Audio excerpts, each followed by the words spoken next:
Hello, guys. Good day. This is Anna of Reinforce Me Club. Today, we are going to talk about how to respond, not to react. How to not take things personally.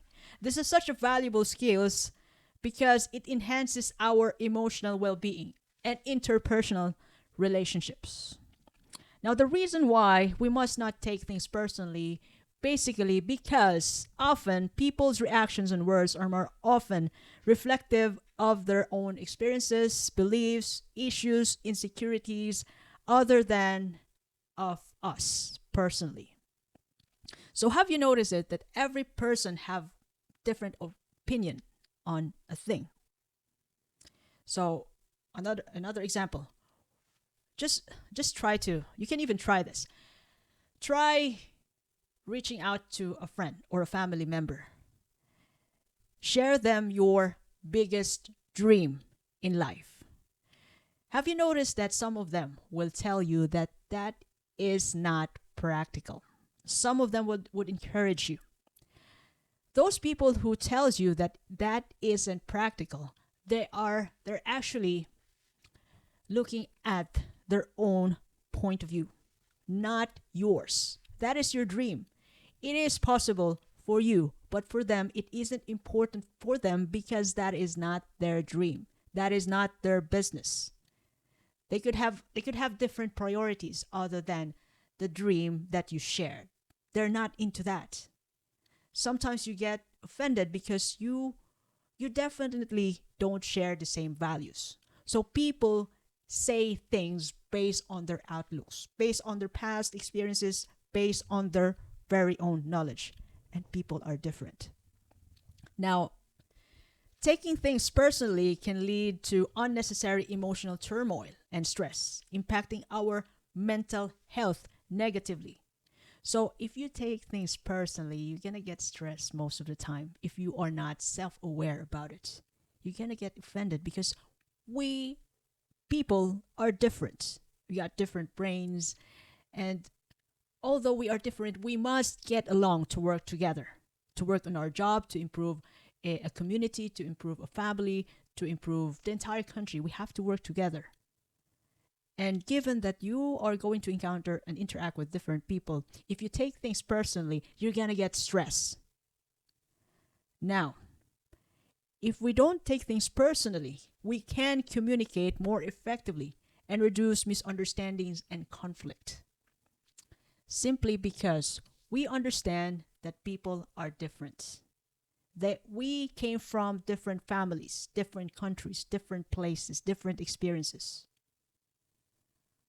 But sometimes we need to come up with the same results, but different ways from different ideas. That's the fun part. In other words, we can learn from each other. Now, if you don't take things personally, there are a couple of benefits out from it. The first one is it increases your resilience.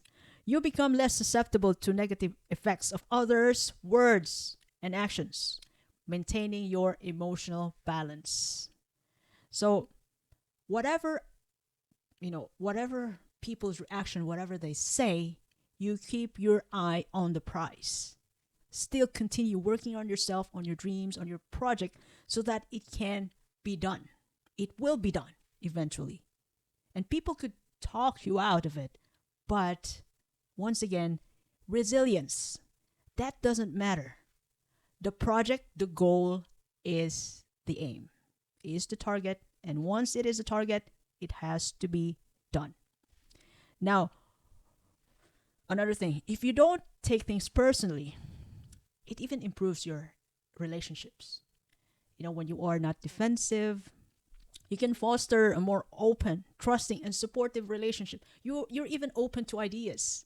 It can you're even it can you can even help yourself to get smarter in some skills, in some undertakings.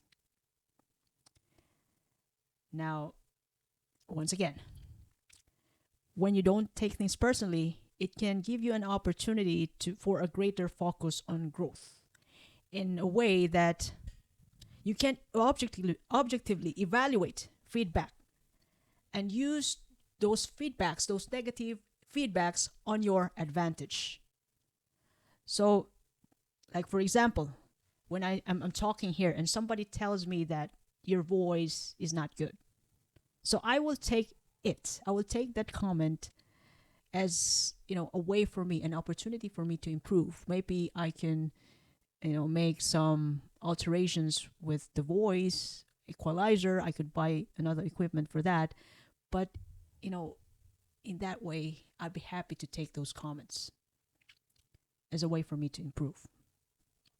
So, another example, product reviews. You can use those product reviews from your business to improve your product, to improve your system. If it is something to do with the customer service, improve the customer service, improve that aspect. And when you don't take things personally, you can experience a less emotional strain, leading to a better overall mental health. You're gonna be less stressful if you don't listen. Sometimes it's beneficial. It's useful to be deaf at times when you're working on something important, especially if those people will just going to talk you out, from your project, from your aim. Sometimes you have to be deaf at times. Just focus on the prize.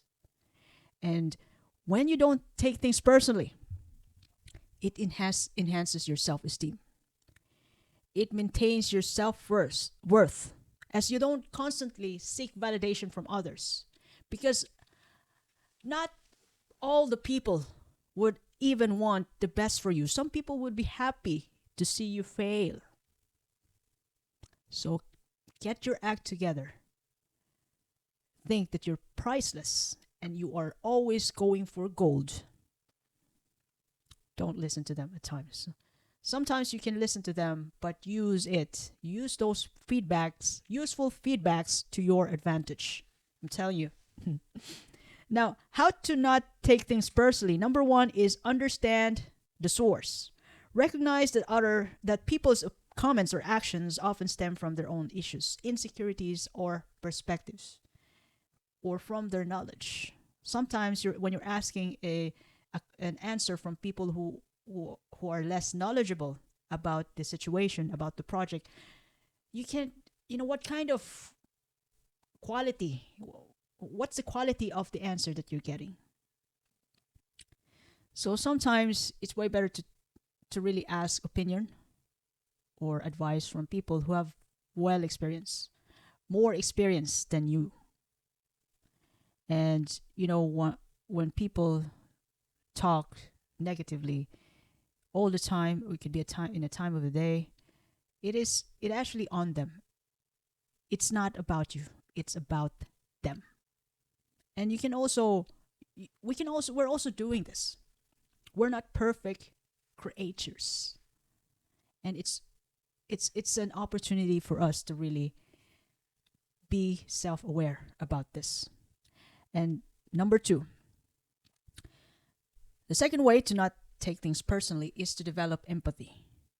Try to see things in on others' point of view and understanding their context and motivation.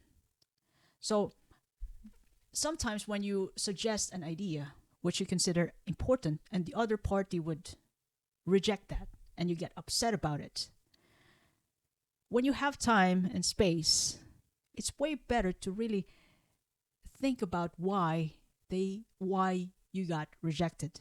And if you still don't understand, you can even ask a friend or a couple of friends, because there are some friends who will take your side.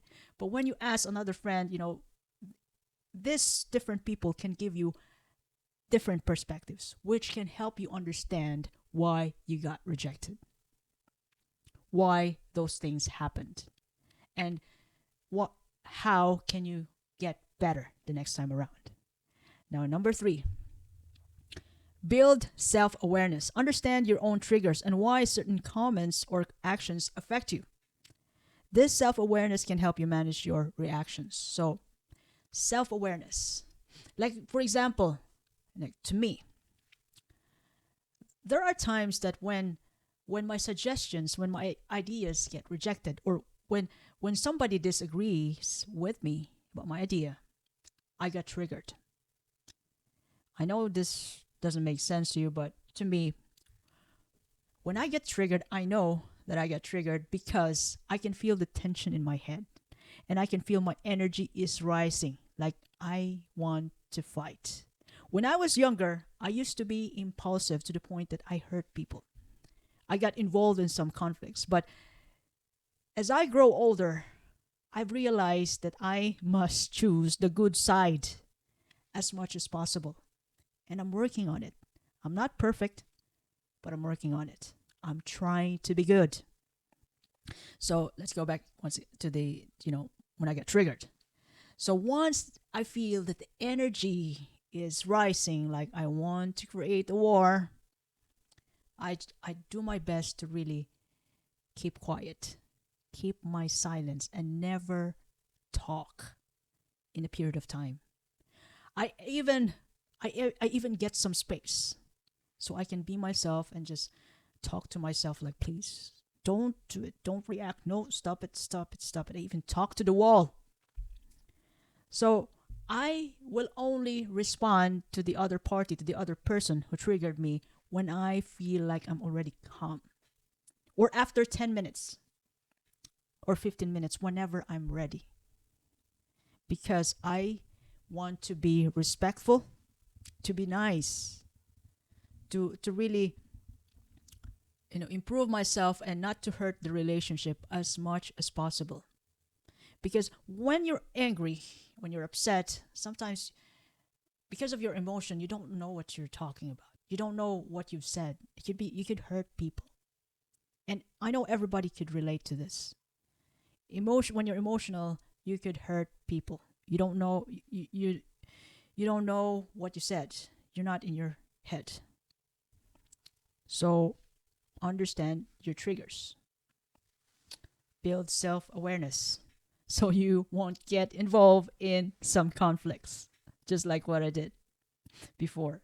Now, number 4, how to not take things personally means you can practice mindfulness. Stay present and grounded, which can help you respond to situations calmly rather than react impulsively.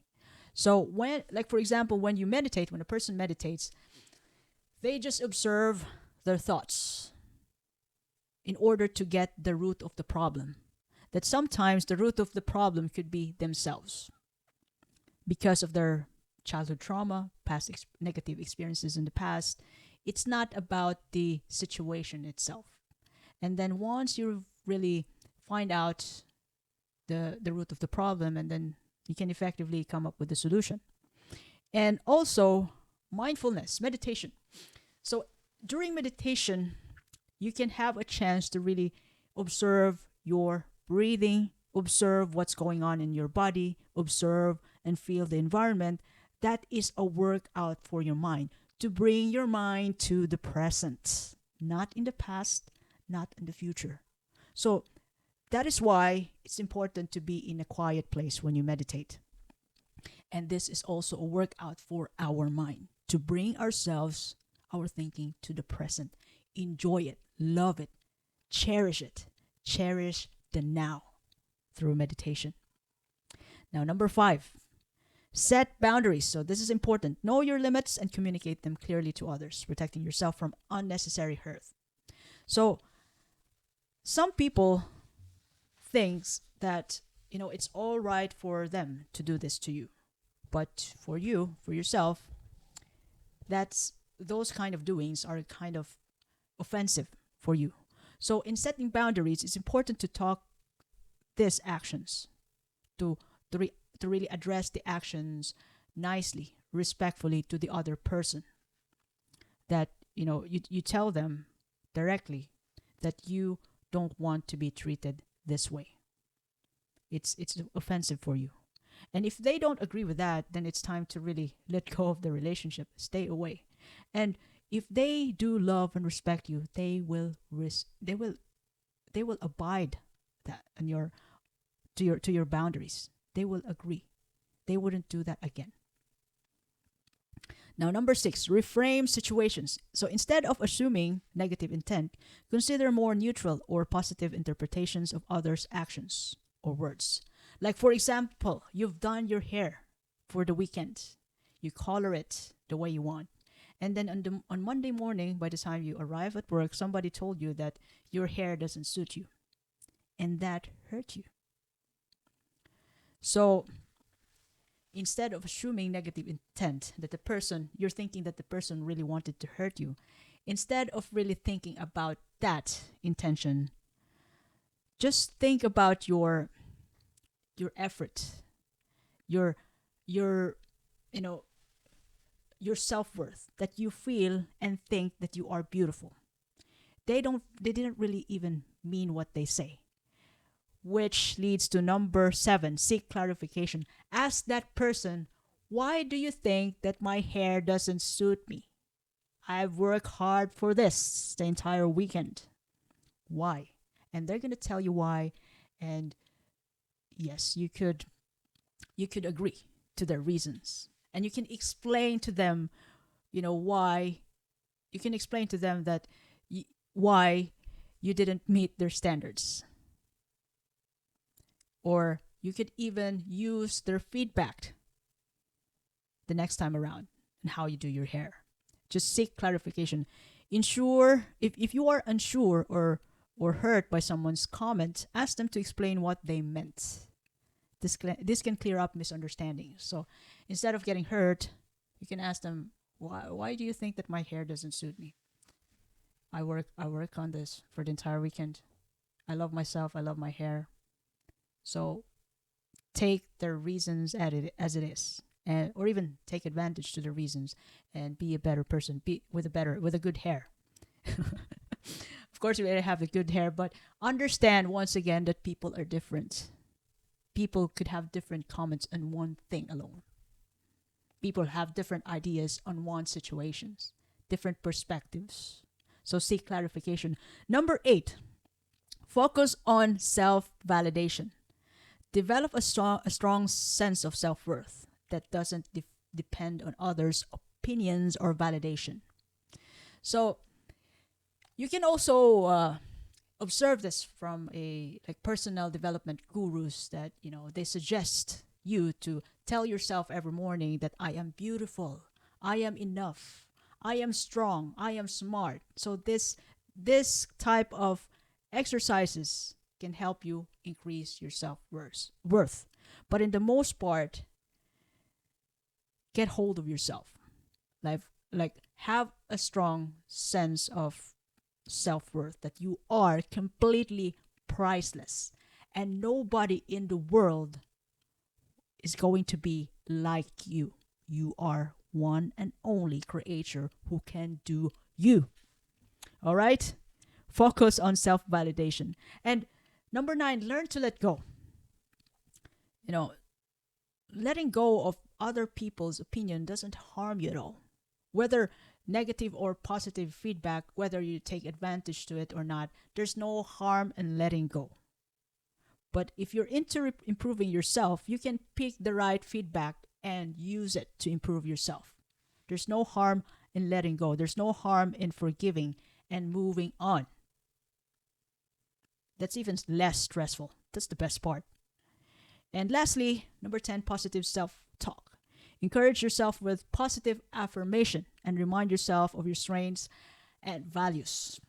So as I've mentioned before, positive self-affirmation, you can look at yourself in the mirror every morning or when you after you brush your teeth or before you sleep at night.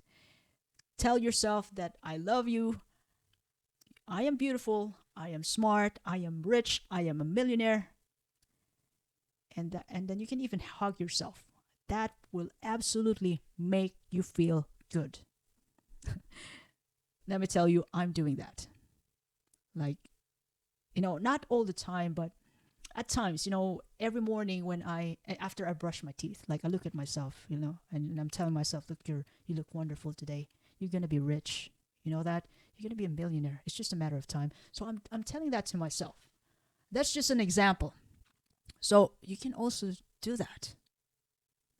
By cultivating these habits, you can develop a more resilient and balanced approach to interactions with others, leading to a greater emotional well-being and more harmonious relationship in all sorts of relationship, friendship with your spouse, with your family, with your workmates.